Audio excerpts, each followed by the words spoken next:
बिस्मिल्लाहिर्रहमानिर्रहीम। अस्सलाम वालेकुम नाज़रीन।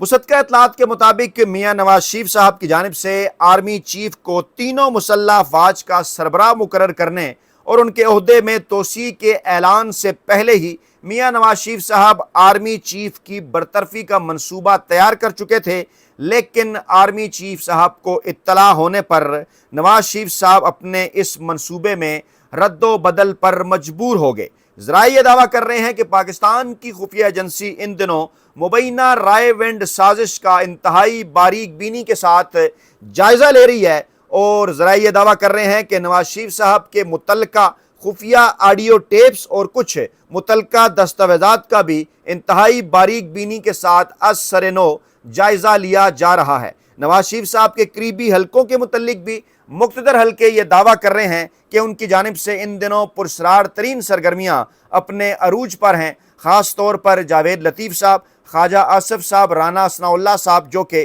तरह तरह के बयानात के ज़रिए इस किस्म का तासुर बनाने की कोशिश कर रहे हैं कि पाकिस्तान की खुफिया एजेंसीज़ के अंदर और पाकिस्तान की मुसल्लह अफ़वाज के अंदर किसी किस्म का कोई इख्तलाफ है, और दावा कर रहे हैं इस हवाले से अपने कुछ करीबी हलकों के अंदर के इमरान खान साहब और पाकिस्तान तहरीक इंसाफ को खुफिया एजेंसी और फ़ौज के कुछ हलकों की सपोर्ट इस वक्त भी हासिल है। मियाँ नवाज शरीफ साहब बेचैन हैं कि नाम का इक़्तिदार उनके भाई और उनकी बेटी के हाथ में तो है, मगर उनके हाथ में कुछ नहीं। और वो तमाम लोग जो कि मियाँ नवाज शरीफ साहब के सियासी सफ़र से हमेशा से आगाह हैं, जो कि ये जानते हैं कि मियाँ साहब के सियासी सफ़र का आगाज़ जर्नैलों के नीचे हुआ, जर्नैलों ने उनकी परवरिश की, उन्हें फिर वज़ारत उज़्मा के ओहदे पर पहुँचाया। वो ये भी जानते हैं कि मियाँ नवाज शरीफ साहब हों या फिर शहबाज शरीफ साहब, ये जब मुश्किल में हों तो फिर ये पाँव पकड़कर अपनी बात मनवाने का गुर जानते हैं, लेकिन अगर ये थोड़ी सी सहूलत में आ जाएं तो कुछ अर्सा पहले जिनके पाँव इन्होंने पकड़े होते हैं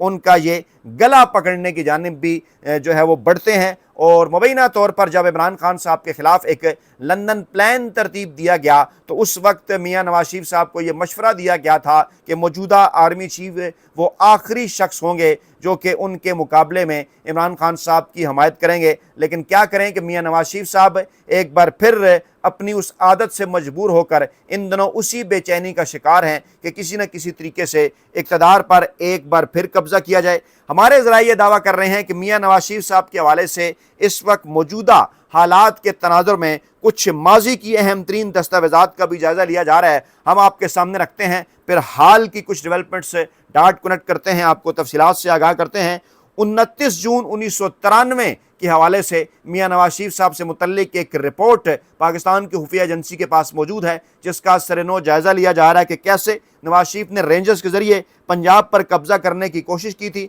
और अगर उस पर अमल हो जाता तो फिर उसके बाद सानिया करबला की याद ताज़ा हो जाती। ये कार्रवाई 9वीं मुहर्रम की रात को की जाना थी, जिसे ऐन वक्त पर रोक दिया गया और लाहौर के कोर कमांडर्स ने रेंजर्स की कमान अपने हाथ में ले ली। इस साजिश के तहत रेंजर्स और पुलिस के दरमियान खौफनाक तसादम होता और हज़ारों लोग अपने ही भाइयों की गोलियों का निशाना बनते। मुमकिन है कि इस दौरान कई सियासतदान कत्ल कर दिए जाते, लेकिन लाहौर के कोर कमांडर की बरवक्त मुदाखलत और पंजाब के चीफ सेक्रेटरी जावेद कुरैशी की फहम फरासत और वज़ीर मियाँ मंजूर भट्टू के तदब्बुर की वजह से क़यामत की रात टल गई। ये हवाला लिया जा रहा है इस किताब से, जिसका नाम है जर्नैल शाही। पाकिस्तान के मशहूर सहाफ़ी इन्वेस्टिगेटिव जर्नलिस्ट मुनीर अहमद साहब की लिखी हुई ये किताब है। इसके साथ साथ एक और अहम तरीन हवाला मियाँ नवाज शरीफ साहब के हवाले से इन दिनों एजेंसियाँ जिसका बड़े गौर से जायज़ा ले रही हैं, बड़ी बारीक बीनी से जायज़ा ले रही हैं, उसके मुतल्लिक भी मैं तफसीलात आपके सामने रख देता हूँ, क्योंकि अफवाहें ये दस्तावेज़ात बताती हैं कि अफवाहें गर्दिश कर रही थीं कि नवाज शरीफ साहब फ़ौज का नया सरबराह मुकर्रर करने वाले हैं,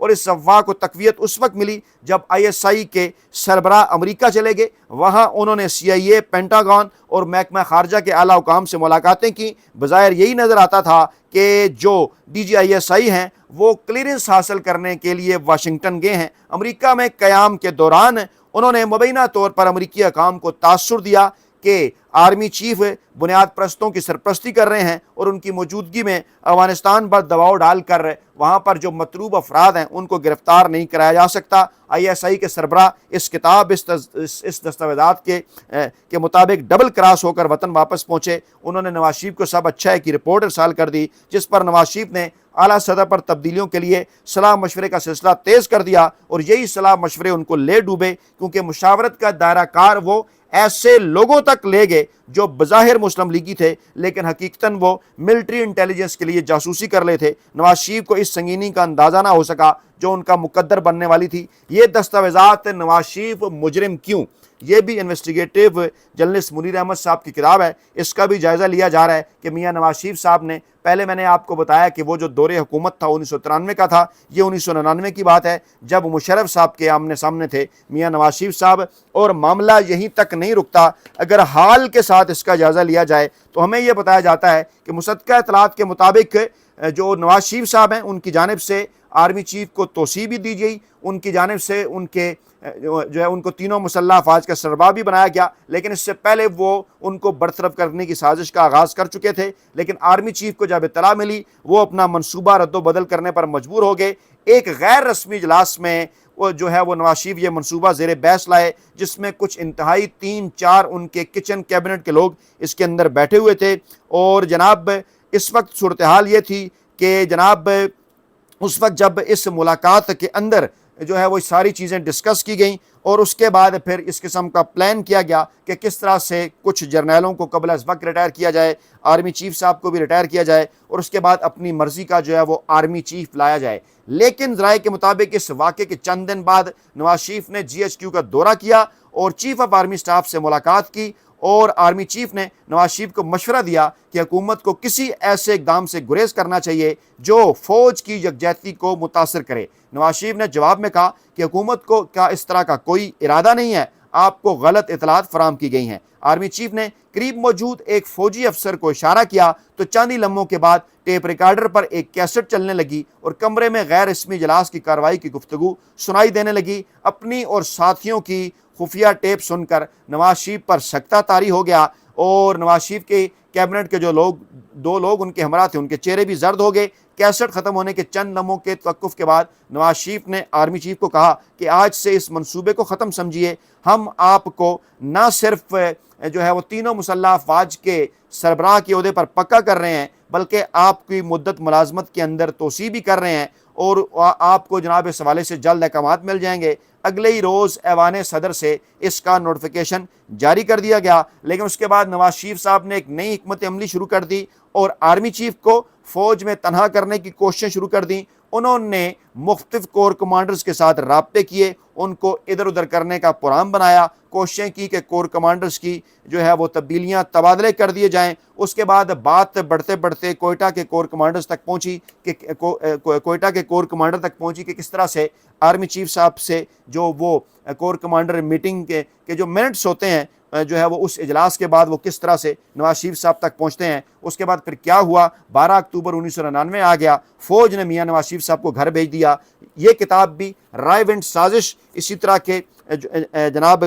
دیگر انکشافات بھی اس کتاب کے اندر ہیں کہ میاں نواز شریف صاحب کیا کرتے رہے ماضی میں۔ ان تمام تر چیزوں کا آج کل پاکستان کی خفیہ ایجنسی ایک بار پھر بڑی باریک بینی کے ساتھ جائزہ لے رہی ہے کہ میاں نواز شریف صاحب کو جو لوگ اقتدار کے اندر لے کر آئے، میاں نواز شریف صاحب کا جس بھی آرمی چیف کے ساتھ آمنا سامنا ہوا، چاہے جناب وہ جنرل آصف نواز ہوں، چاہے جناب وہ جنرل وحید کاکڑ ہوں، چاہے جناب وہ جنرل پرویز مشرف ہوں، چاہے جناب وہ جنرل راحیل شریف ہوں، اور اس کے بعد بھی آن ورڈ اور اس وقت بھی ان تمام تر حالات کا انتہائی باریک بینی کے ساتھ جائزہ لیا جا رہا ہے، کیونکہ اطلاعات یہ ہیں کہ خواجہ آصف صاحب کے بیانات، اطلاعات یہ ہیں کہ جناب جاوید لطیف صاحب کے بیانات، اطلاعات یہ ہیں کہ رانا ثناء اللہ صاحب کے بیانات کچھ مخصوص مقاصد حاصل کرنے کے لیے ہیں۔ ان دنوں جب ہم یہ دیکھ رہے ہیں کہ پاکستان کی اسٹیبلشمنٹ عمران خان صاحب کے ساتھ اپنے تعلقات بہتر بنانے کے لیے بے چین ہے، ان دنوں ہم جب یہ خبریں سن رہے ہیں کہ آئندہ آنے والے بجٹ کے بعد ملک میں قومی حکومت بنانے کے فارمولے کے اوپر کام کیا جا رہا ہے،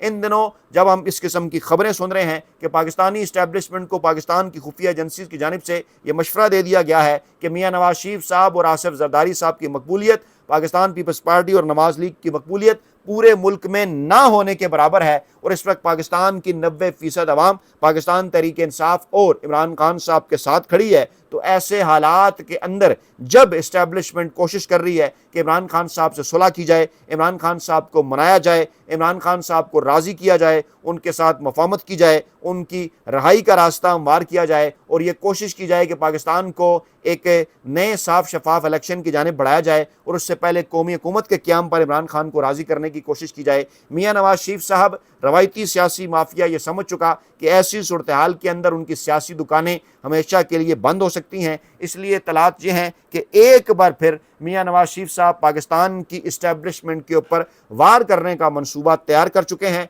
ज़रा ये कहते हैं कि इस हवाले से पाकिस्तानी इस्टेब्लिशमेंट को इत्तलात मिल चुकी हैं और तमाम तर चीज़ों का इंतहाई बारीक बीनी के साथ जायज़ा लिया जा रहा है। और आज ईद के दूसरे दिन इस किस्म की इत्तलात हैं कि ख़ास तौर पर मियाँ नवाज शरीफ साहब इन दिनों ईद के इन दिनों जो मीटिंग्स कर रहे हैं उनको पाकिस्तानी इस्टेब्लिशमेंट के यहाँ ख़ास तौर पर मॉनिटर किया जा रहा है और आइंदा आने वाले चंद दिन पाकिस्तान की सियासत के लिए इंतहाई अहम हो सकते हैं। अपना बहुत ख्याल रखिएगा, दुआओं में याद रखिएगा। नई वीडियो के साथ जल्द हाजिर होंगे। अल्लाह निगहबान।